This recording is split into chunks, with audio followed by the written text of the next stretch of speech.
Okay, we have a conversation this afternoon with two friends, Stephanie Swepson-Twitty and Kevin Jones.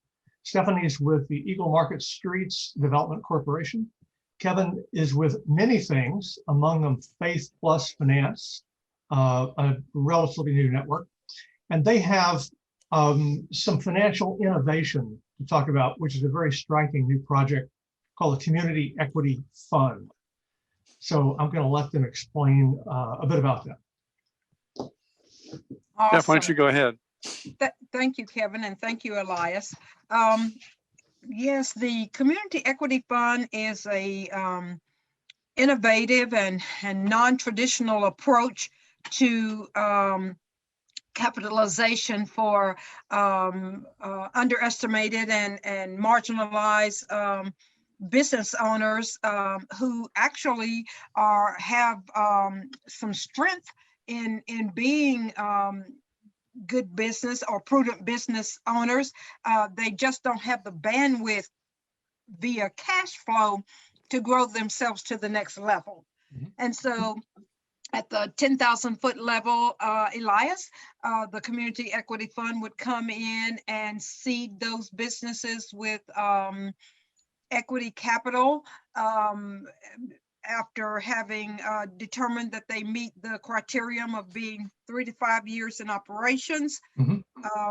50 to 100,000 in annual revenues, mm-hmm. and have clean enough financials that we believe that the payback that they can pay back the fund in time.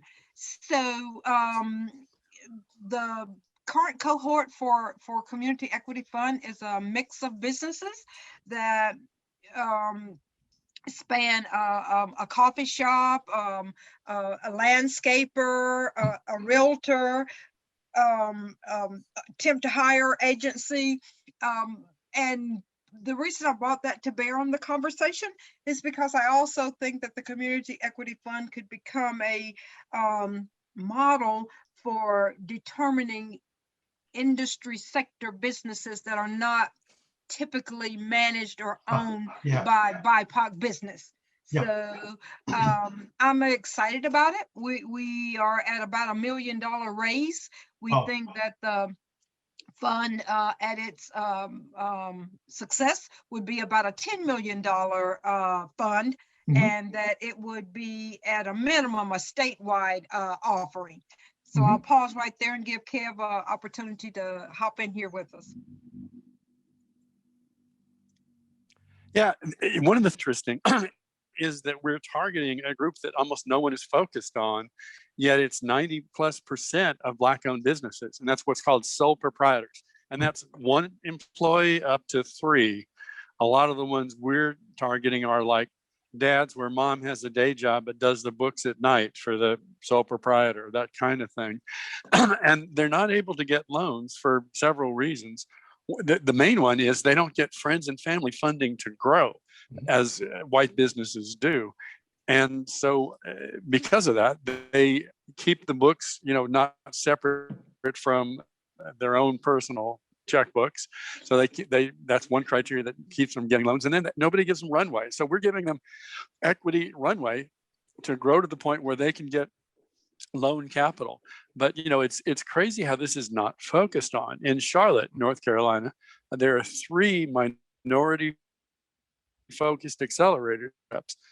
95% of Black-owned businesses are sole proprietary, focused there.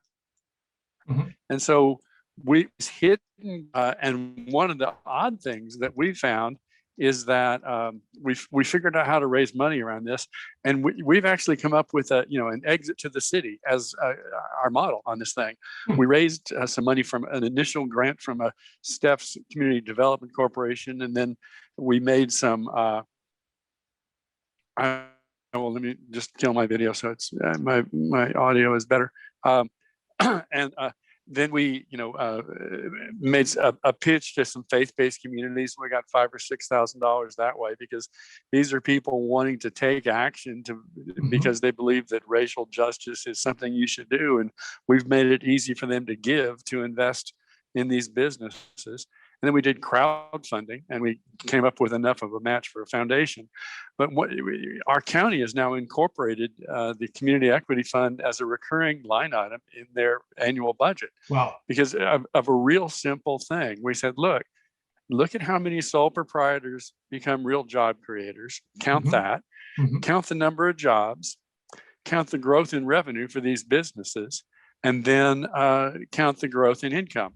And, but this is not a recurring grant, because this is an evergreen fund. So this is one thing they really liked, is that they would put up, well, in this case, $350,000 a year, but we won't go ask for that again, because it'll be recycled in 5 years. Wow. And when they give us money for the next year, we will invest in another batch of sole proprietors. 93% of Black-owned businesses in the county we're in, Buncombe County, are sole proprietors.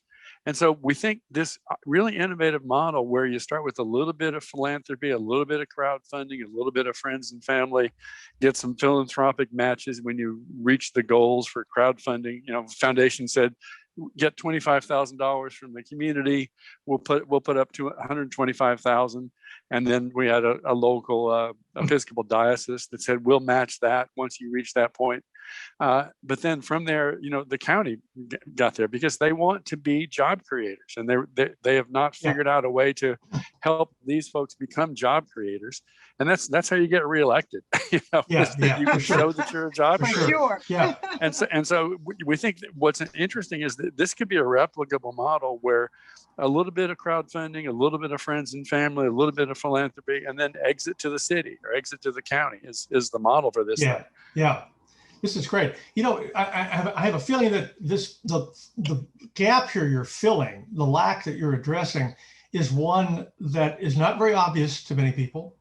And they might say, well, these small businesses, why don't they all do what everybody does? They just call up a family member or get a couple of friends together and put the cash together. Where's the problem?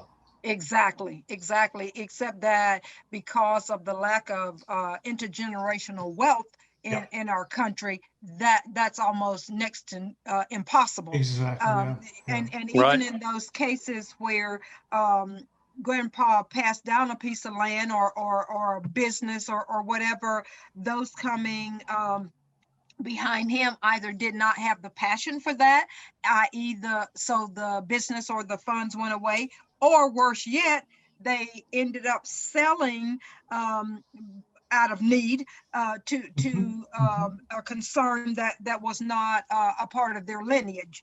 And so Kevin often says that we actually are creating a virtual family support that is non-existent in community of color. Yeah. And you're doing a kind of a demo project here, a first rollout at the county level, locally there. Right. Is that right? Yes, that's correct. We felt like, Elias, that to be in our own backyard and in our own footprint was the best proof of concept. Though I have to admit that the concept has actually gone international. And I'll let Kevin tell you a little more about that in a moment. But the beauty of the Community Equity Fund too, I believe, is its replicable model or attributes without having it be cookie cutter. So what works in Asheville, Buncombe, Western North Carolina could be modified to work in Seattle or in Chicago or wherever the need might be. And Kevin, you want to talk a little bit about the international interest in our program? Yeah, it's pretty interesting. I was speaking about the Community Equity Fund on this SHIFT conference, which was kind of a federated version of SOCAP virtual event 3 weeks ago. And a friend in the UK who runs one of the largest family foundations saw that, and he knew that I'd also been working on this whole friends and family gap since 2016, when I co-founded the Runway Project with Jessica Norwood in Self-Up Credit Union. And this is just a better version of that. He said, we really need that here because with Brexit, they're, which cutting themselves off from the European Union, they need to show that they're investing locally. And so it's being talked about in Parliament and in Downing Street, the Prime Minister's office, about a thing. And they're looking at a $2 billion fund that would invest in their industrial Northland, which is kind of their rust belt. Yeah, exactly. Because there's so many sole proprietors there that are withering. And, you know, they're not ready for debt. And nobody's looked at, you know, you can do equity on the local level, get paid back by revenue share, and then they'll be ready for the loan fund. So it's a stage of capital that nobody's put together yet. And we think it's got really interesting potential. And you know, we're just like you know, when a little kid can't reach a step, you get them a little teeny step to reach up, and we're just a step to get onto the ladder. And a lot of these folks can't get on the funding ladder. Exactly. So we're just you know, we're a little booster seat kind of thing, you know. So they can get into the game. Well said. And give us a sense of some numbers, either Kevin or Stephanie. What will the numbers look like for a little business that's going to work with the fund? So this initial cohort that we will be working with, which is about 5 businesses that we've cultivated, and I will take a quick aside there to say that another attractive attribute to Community Equity Fund is that Eagle Market Streets, as a community development corporation, cultivated the businesses that we will be trying to seed. So we have a long history, the longest one being a landscaper that we've been working with ever since the inception of his business idea. And so with that as kind of a premise, we know the history of the business, we know the strength of the business owner, those things that oftentimes in conventional financing don't even come into play. In conventional financing, do you have a credit score that meets XYZ? Do you have collateral, and can you pay us back in a timely manner? So back to answer your question directly, most of these businesses are going to be, again, somewhere between 50 and 100,000 in annual revenues, purely through a somewhat of a theoretical approach. We believe that if we can seed them between 35 and 65,000, that they will be able to scale their businesses by a minimum of 7%. Wow. Amazing. And 7% is the kind of national standard for revenue share deals. And so one of the things that Steph has pointed out is that this doesn't work purely for you know, service businesses. They need to be able to grow 7%. So as she said, you know, it's not a barber shop, but if somebody wants to look at a barber school, that could work. So it's we're really kind of a growth fund for sole proprietors, where they meet the growth fund criteria in that they know what growth looks like. You know, if they do more of this, they will grow. But they've been around, and they're less risky than a startup because they've been around for 3 years. And so people are buying what they're selling, and they know how to collect, and they know how to bill, and they know how to work with their vendors. So it's a lot less risky than a startup. So we think it's really interesting. And I think, you know, working with our local CDFI, the Community Development Finance Institution, you know, they have the next Mountain BizWorks in this case, they have the next half dozen businesses that they think we should work with who have either been through a seed funding program with them or don't quite meet the criteria for their loan funds. So in every good ecosystem, you will have really early stage seed funding, which just means at the idea stage, right? You know, and you get maybe your first $5,000, something like that. But then there's a gap, and they're not ready for loans. And so we're in that gap. And so if they have the seed funding and they have a loan fund, we fill a gap. And so we also rely on the existing infrastructure of CDFIs and things to make the whole system work. So we're relying on them for the due diligence and, you know, the underwriting and those sorts of things. So we slot into, you know, if you have a good local community economic development infrastructure ecosystem, we slot in and fill a gap that nobody has known, really, because nobody's been focusing on it. It's the main thing. And we're focusing on it. And everybody says, oh my gosh, that is a real big thing. And one of the reasons that people know it now is that there have been a lot of these loan funds there targeting minority businesses, but they haven't been getting out on the street. But until last summer, nobody was asking, why aren't they getting out on the street? And now that there's a racial reckoning, they're saying, why aren't they getting out on the street? And they're identifying the gap. And so we have a product that is filling that gap. So we have a lot of people who are really interested in us right now. It's kind of interesting. Our timing seems to be great. Seems to be good in that way.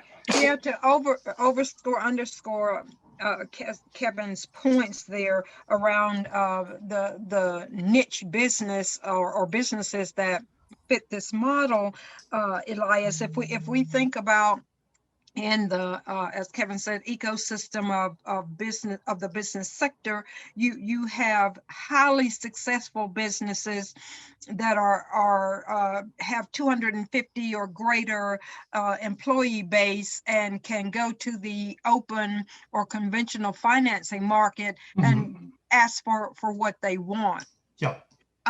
And even in that market, you're not going to find an abundance of BIPOC business. But the next tier down is going to be that group of businesses that maybe have 50 to 100 and have been in business for 15 years or thereabouts and have figured out some of the nuances. What isn't there at the moment is what I would call the moderate business sector, which is that 3 to 5 year group that has the capacity or has proven that, as Kevin said, that they can manage a business, one, for longevity, and two, to grow to a certain scale. But they can't get to that next scale, which would be that 100 to 250 number that SBA says is a small business. So Interesting. You know, this is a fascinating combination of ideas here. What combination of partners do you need to roll this out? What are you looking at going forward? So if we were in an ideal world and everything was working to ideal, you would have a CDC that can identify and cultivate these businesses. That CDC would either have access to or build a community equity fund, and it might not be called community equity fund, but it would serve that purpose. Then you would need a CDFI. Okay. And certainly you need your community in all the different aspects that you can gather, because essentially this is venture philanthropy. And so, you know, you need the donors and you need the municipality to buy into the idea so that you have a revenue stream coming. And so that the businesses have business advisory support, which is another piece that we hadn't honed in on a lot. But these businesses don't just get our money. They also get wraparound business advisory support to help them be successful. So in my, again, ideal world, we would need a CDC, a CDFI, we would need the donors, and we would need the municipality and the business advisory support. Okay. And are the funds handled in some central depository? I mean, is it Eagle Markets, or I think I saw Edward Jones is in on this conversation? How is that handled?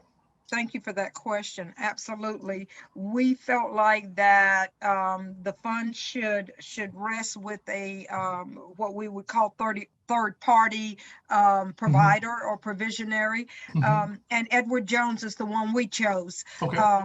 and basically Edward Jones manages the dollars as they come in. They come into the 501c3, they get transferred over to Edward Jones, and they manage those funds for us until such time that they are dispersed. Wow, that's great. That's a big network. That's a lot of offices potentially, right? Yep. Absolutely. That's like, but what a wonderful way to, again, approach or have an ecosystem that has more than a single shareholder entity that it's reporting back to. Yeah, that's good. What's coming next with this? One thing that we don't have in this space that they do in startups, like startups are sexy, sole proprietors are not. And there are accelerators that help startups grow. And there's become kind of a real methodology around that. Oh, yeah. And I'm talking to somebody who has built one of the platforms for accelerators that's been used by about 40 or 50 cities. And he's intrigued by this because, he knows this is what a startup should be looking at this stage, and he's kind of, it's aimed at high growth startups. And nobody's looking at the space of, you're a sole proprietor and you're looking at how to hire your first employee and figure out what their tasks are and what you do and all that kind of management stuff. And so there's no systematization, there's no real history around this because it's not been focused on. So we think we can help them a lot of different ways. I mean, Steph is looking at having a bookkeeping cooperative that will be linked to the cohort as we go up to 30 businesses and things. And they're also going to be part of a purchasing cooperative so we can lower their cell phone costs, their office supply costs, and those sorts of things. But are there things that you should know beyond just business advisory that a startup, they've got a path, they've got a roadmap. There is no roadmap for you are the pop and mom has a day job, or mom and dad has a day job. And how do you handle 2 or 3 more employees? There's not much history there other than for pure freelancers. And these are not freelancers. These are people selling things, not just their own services. And so, we want to figure that part out. I mean, there are missing parts of this infrastructure that exist in startups that we want to figure out if we can replicate here.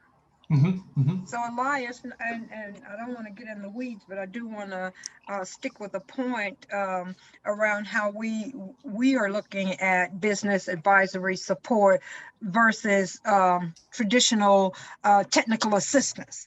So, in technical assistance, you're kind of looking at, what's your concept, and then how do you turn your concept into a business plan, and then how do you implement the business plan. We're well beyond that with these business owners. And so our sense of what their needs are, as Kevin laid them out for bookkeeping services and additional support for moving beyond the Community Equity Fund into a CDFI fund, all of that. But as I thought about this bookkeeping offering, I was talking with a retired CPA just this morning, and she said, so how about if your bookkeeping cohort, I'm calling it, or cooperative, becomes a part of what Community Equity Fund is in terms of working with businesses.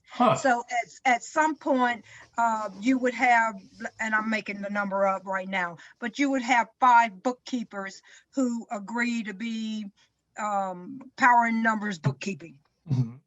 And so at a time when they finish their education or whatever at the community college, they now are a quote unquote business, and they are a business that can be supported by Community Equity Fund because we already cultivated it. So,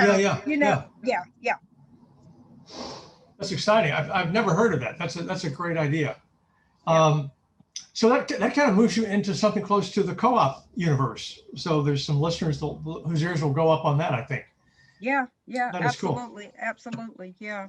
And how do we have that become a vital part of our system? Yeah, fantastic. How would people who are listening and thinking about their own communities, how would they keep up with this project? What's a good way to is there a website, or are you on Facebook, or how would they keep up with you? So websites in the works, not Okay. stood up exactly yet. Okay. But Faith Plus Finance has a link on their site to our materials, Great. as well as eaglemarketsts.org has a link that talks about the Community Equity Fund and how we can, or how you can avail yourself of that service. And then, of course, we have done many spots in the last little bit. Shift 2021, as Kevin indicated. Yeah. We are here talking with you in this podcast, and hopefully people will tune in and hear about us this way. And at a minimum, you can reach out to Kev or myself, and I'm dropping my information in the chat for you. Great. All right. Elias.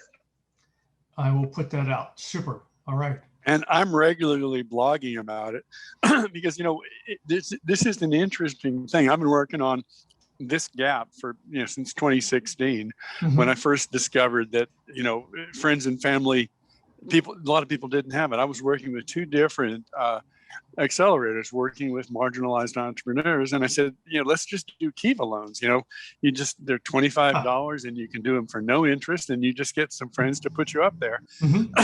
But what you had to do is have 25 friends with $25, and absolutely none of either of those cohorts of entrepreneurs had 25 friends with $25 to spare. And I goes, oh, this is a friends and family gap. And Jessica's the one who pointed it out to me, Jessica Norwood, and we created the first version of the Runway Project. And this is just a better version. To solve this, you need philanthropic capital. You get a deduction coming in. And one of the things we found is that faith-based groups really like this, because they can say, look, we care about racial equity, and I don't want to have to learn to think about investing. And so what you can do is write a check to your church for the Community Equity Fund, or whatever you call it in your own place. And that money is given to Eagle Markets or whatever CDC, and we invest it on your behalf. But one of the neat things is you can engage with the businesses that you're investing in. You can shop from them, you can refer people to them, you can become, friends of theirs. But you also see that you're creating wealth creation to solve the racial wealth gap in this hidden place that no one has been looking, for sole proprietors. And then the other part is that your gift doubles, your initial gift doubles every 5 years, because this is an evergreen fund. So we've had a church that wants to invest $5,000. And so their $5,000 in 5 years becomes $10,000. And 5 years after that becomes $15,000. And so we're not going to come back and ask you for that money again. We're going to ask you to keep giving, because this is still a big problem and you want to be part of it. But your next $5,000 goes to another set of entrepreneurs. But they're not used to the fact that I get a deduction and I give to my church. I designate it on my little check that it goes to the Community Equity Fund. But, my dollar becomes $2, and my $2 becomes $3, and my $3 becomes $4. And that's how, so your gift you can do more good by giving to invest than you can by purely giving. Because we won't come back and ask you for money again. Your money will keep working and doubling every 5 years. Very interesting. I've been keeping up with you on this project for a little bit, and it's gone through some twists and turns, hasn't it? This thing has kind of gotten smarter, this project. It's gotten simpler. We were trying to do a for-profit version of this. And if you're investing at this early stage, it's just not going to be a good investment. We did a lot of real brain surgery, to rocket science, whatever. And it was just, finally we said, give to invest. It's a tough nut to crack. It's a very tough nut to crack, right? Because Exactly. Well, when we started down this path, Elias, our sense was that people would want to give, and they would want to get some return on their benefit or their contribution, because and a return being some monetary return on their contribution, because it was a not traditional, but a lender borrow kind of relationship. Yeah, so, right. And so, but the more that we talk to people in that space, the more people's eyes glazed over, and they were like, "Nope, don't get it." That's so funny. Wow. And so Kevin came along and he said, "Well, how about you give, we invest, and you see your money or your return happening in your community, because you have viable businesses and you help to shrink the wealth gap from between BICAR community and when we went there, it was like, oh, of course I would do this. Exactly. So that's great. That's great. I tease every now and then when Kevin and I are in private, and certainly with folk we know who have traveled this with us, that if you want to convolute or get something complicated, that's always you just need to ask me and Kevin. Oh, okay. Make it hard, right? I do everything the hard way first. We had this beautiful rocket science kind of thing, and it turned out that nobody wanted the rocket. Right. No. They just said no. No. Look, I want to see my money put to work in my community. Right. And if my money can be put to work, and then it can recycle and be put to work again and again and again without you coming to ask me, that's great. And this only works for people who believe that racial justice is something they want to be engaged in. We're not trying to sell somebody on that. If you start there, this is an easy place, because all you have to do is write a check to your church for this fund, and then two things can happen. You can engage with those businesses, you can become advocates for those businesses, and you see your money being put to work to solve a problem that you believe is a real problem. Wow. Well said, Kev. Powerful stuff. That's good. Yeah, I've been working on this 6 years, and it's taken me, 6 years to get it simple. That's all it enough. took. 6 years. Yeah. And the first one, it was a certificate of deposit, and and it just didn't work. I mean, we found out that the investees, the businesses, needed something like equity, and we thought we needed to make it, make more money. Oh, right. And so with self-help credit union, we set up a thing where they lost money on every transaction, and so as no real surprise that they didn't really want it to grow. Yes, this works. Please stop. Right. Okay, it sings now. It sings. It's good. It is good. Well, thank you, Elias. To hear that coming from you is absolutely means a lot to me, because, as I said, you've been kind of at the inception of this with us, and if we've now got it to where you feel that we're making a comfortable approach, I like it. I understood. I think almost all of that. So that's pretty close. That's great. Well, and there's this group. We started this thing because Marjorie Kelly, who's somebody a lot of people follow, wrote a piece on what we need are local economy preservation funds, and they don't need to be debt. They need to be some kind of equity. And so there's a lot of those people who've started those kinds of funds.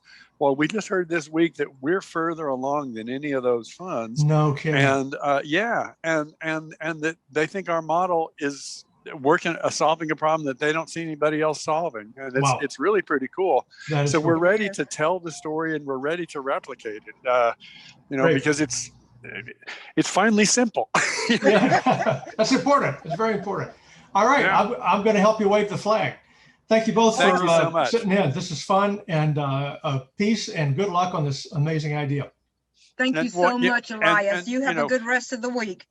And for your readership, cooperatives fit in two ways here. We're going to have bookkeeping cooperative to provide services across the funds, right? If we have a good cooperative here in Buncombe County, and we're just talking to somebody in Wilson, North Carolina, we'll use the same bookkeeping cooperative. We'll just grow it, right? And then the other thing is we'll be part of a purchasing cooperative. So their costs of business, business supplies, cell phone coverage, electricity will all go down.